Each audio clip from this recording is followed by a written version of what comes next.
Olá, espero que todos estejam bem. Bem-vindo ao canal Princípio.org.br.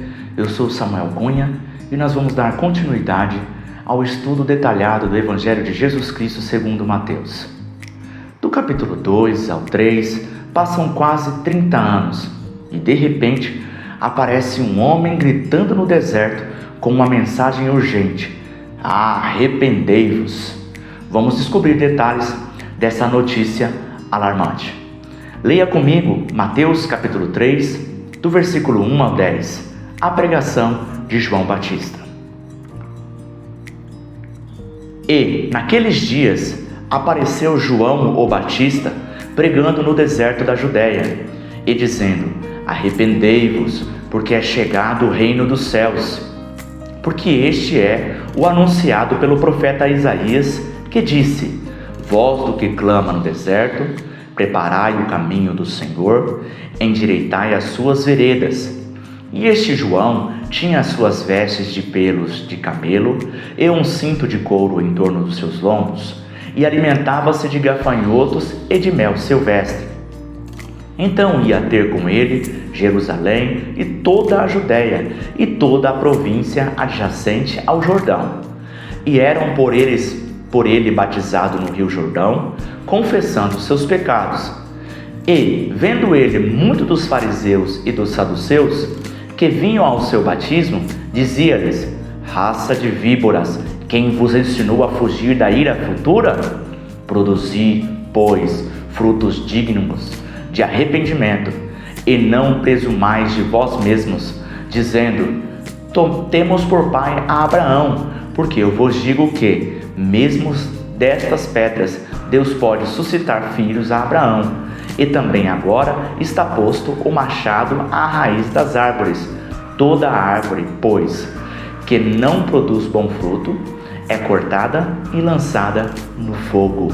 Mateus 2 termina com o retorno da família de Jesus para Nazaré. E, de repente, aparece João Batista pregando no deserto da Judéia. Quando nós observamos esse relato correspondente em Lucas dá preferência em mencionar vários acontecimentos nesse intervalo de tempo. Por exemplo, ele anuncia o nascimento de João Batista, ele fala de uma visita de Maria visitando Isabel, mãe de João Batista. Ele também menciona qual era o sumo sacerdote da época, Anás e Caifás.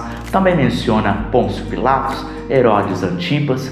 Então, ele faz menção religiosa e política nesse intervalo de tempo. Além disso, ele também menciona um episódio onde Jesus ele se encontra com doutores, e esses doutores se impressionam com a sabedoria e a inteligência de Jesus com 12 anos de idade. Mas é o que nós sabemos a respeito de Jesus. Apenas esse episódio de 12 anos, e depois salta para 30 anos, o início do ministério de Jesus. O que nós sabemos nesse intervalo de tempo, e que a Bíblia nos relata, é apenas que Jesus ele viveu em Nazaré e tinha como profissão carpinteiro, tá certo? Então essas são apenas algumas informações básicas nesse intervalo de tempo. Além disso, um ponto importante que nós temos aqui é que João Batista ele aparece pregando no deserto. Esta palavra pregar é uma palavra no grego que se pronuncia querisso, que significa ser um arauto, proclamar. Então naquela época, alguém chegava enviado por alguém superior para pronunciar. Ele era um arauto de boas notícias para pronunciar algum acontecimento. Então esta palavra no grego também é uma palavra que está sendo aplicada aqui a João Batista. Então, por exemplo, um arauto ele poderia proclamar: olha, estamos em guerra, ou proclamar uma paz, ou qualquer outro tipo de notícia, tá? Então a palavra pregar é querisso no grego, e reflete bem esse ato, essa atitude de João Batista de pregar uma mensagem que não era dele, tá certo? Além disso, no versículo 2, também nós vemos esta mensagem que é arrependei-vos. Essa mensagem, essa palavra arrependimento, no grego metanoia, ela também foi a mensagem de Jesus, dos discípulos e dos apóstolos. Arrependimento foi a mensagem dos apóstolos e também de Jesus Cristo, como nós podemos observar no capítulo 4 e versículo 17, tá certo? Arrependimento significa mudança de ideia. Essa é uma palavra bastante mal compreendida, que a gente acha porque eu estou triste é porque eu estou arrependido, eu estou com remorso, né? E essa palavra arrependimento, ela é uma palavra-chave no Evangelho, nos Evangelhos e até mesmo em todo o Novo Testamento. E o significado dela é muito importante para nós. Ela significa mudança de ideia. Metanoia significa mudança de ideia. Este pesar, essa tristeza, não pode ser pelas consequências do pecado. Então, o arrependimento está muito ligado ao pecado. E este pesar, essa tristeza, ele não pode ser pela consequência do meu pecado, mas sim pela consciência. Se você quer se aprofundar um pouco mais sobre arrependimento, leia o Salmo 32 e 51, aonde Davi ali escreve o arrependimento verdadeiro, tá bom? Nós vamos falar sobre o Evangelho de Mateus muitas vezes a respeito desta palavra.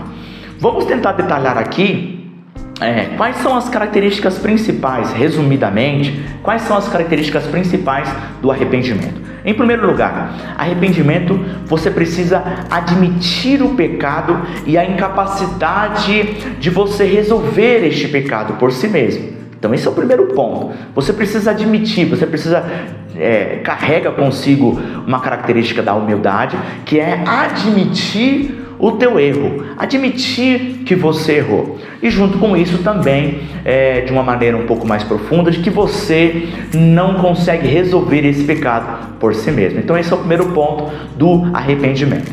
O segundo ponto é admitir a culpa. No versículo 6, nós vemos que todos que eram batizados por João Batista, eles confessavam o seu pecado. Essa é uma prática comum no Novo Testamento, mencionado não apenas por Jesus, mas também em Atos e Tiago e outros textos do Novo Testamento. Essa prática de confessar o pecado. Então, faz parte do pacote arrependimento, admitir o pecado e a incapacidade, e em segundo lugar, admitir a culpa, que tem a ver com confissão.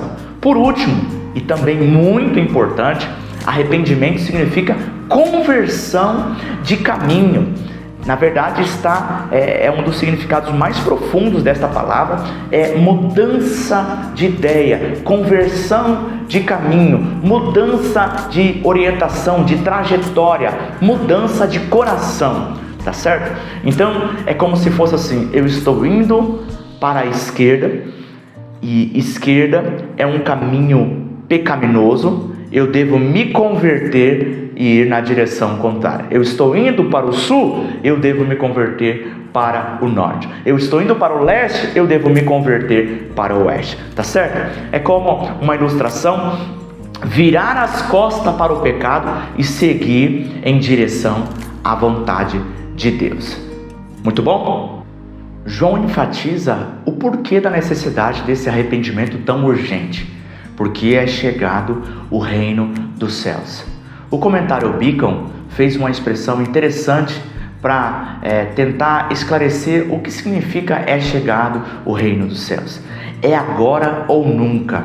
Poderia ser uma das palavras nos dias de hoje. Então, isso menciona como aquelas pessoas ouviam essa mensagem. É chegado o reino dos céus. É agora ou nunca. É uma mensagem extremamente urgente. Reino dos céus é o mesmo que reino de Deus. E se a gente fosse definir de uma maneira prática o que significa reino dos céus ou reino de Deus, reino de Deus nada mais é do que a habitação do Espírito Santo dentro do nosso coração nesse momento, e também tem relação com a nossa morada no céu, aonde Deus irá governar, tá certo? Então, Jesus, ele falando sobre o reino de Deus, em determinada ocasião, ele diz: o reino de Deus está dentro de vocês, está entre vocês. É uma outra possibilidade de tradução, tá certo? Então, o reino de Deus é o Espírito Santo governando corações individualmente. É assim que o reino de Deus, ele vem na terra, tá bom? Então, por que preciso me arrepender? Porque o reino de Deus está vindo, o reino de Deus está próximo, é chegado o reino dos céus. Muito bem, o versículo 3 fala também que João era a voz do que clama no deserto.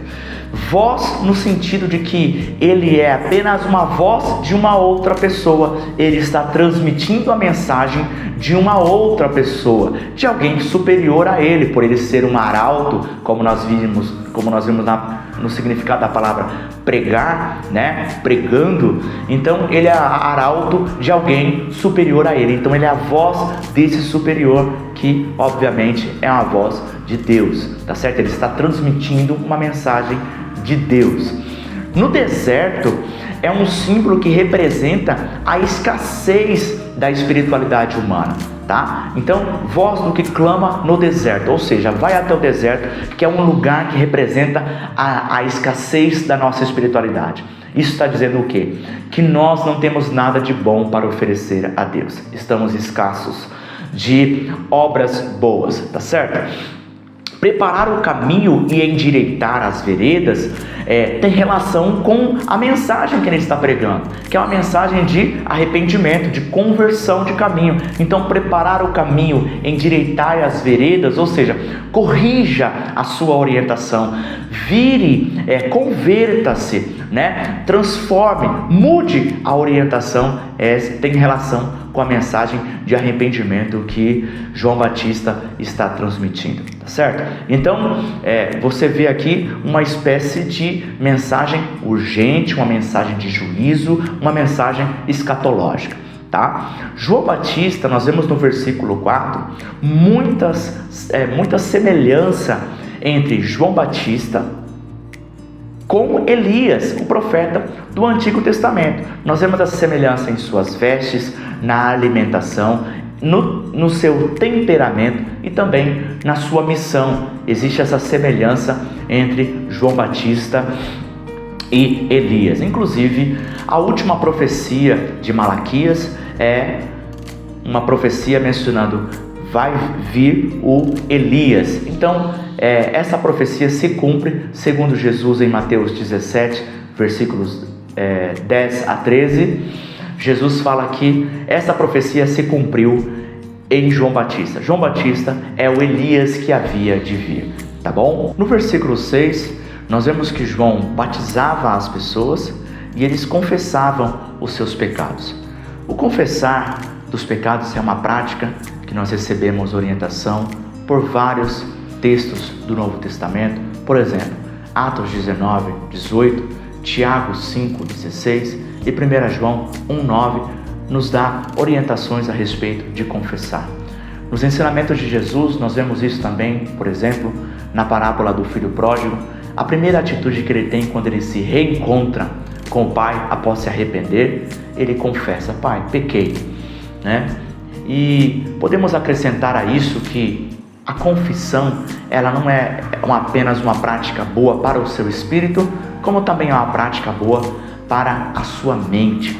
Você falar do seu erro, você ter a humildade de admitir o seu erro, seja para Deus em oração, para um líder espiritual, para um colega, para um amigo, para o cônjuge. Você admitir esse pecado é uma prática boa, não apenas espiritualmente, mas também mentalmente. Tá certo? Então, pratique isso na sua vida. Aquilo que está escondido, aquela mágoa que você tem guardado, aquele pecado que você tem guardado oculto, se essa confissão não for causar um estrago maior do que o pecado causou, né? Evidente, você já sabe quanto a isso, mas observe essa prática, experimente fazer isso, você vai ver quanto é bom. No versículo 8, nós vemos ele falar sobre produzir frutos dignos de arrependimento. O que seria isso? Isso seria, de forma básica, boas obras, tá? Nós vemos no relato correspondente de Lucas 3, do versículo 10 ao 14, Lucas dando, por exemplo, João Batista mencionando para o povo repartir bens. É uma mensagem contra a ganância, por exemplo.